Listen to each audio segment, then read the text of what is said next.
Brenda 13 ditëve gjithsej 60 zjarre janë shkaktuar në Tetovë dhe rrethin. Kjo është bërë e ditur nga njësia e zjarfikësve të Tetovës, prej nga nënvizojnë se kaq shumë zjarre nuk ka patur gjatë muajve të verës për një periudhë kaq të shkurt, por edhe kur rreziku është më i madh për përhapje të zjarrit.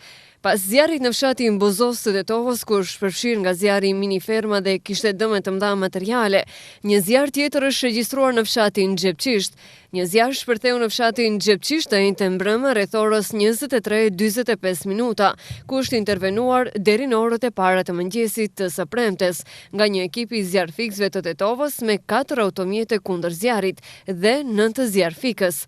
Ekipi i zjarfikësve kanë arritur të parandalojnë zjarrin dhe flakët që mos të përhapen nëpër objekte të tjera.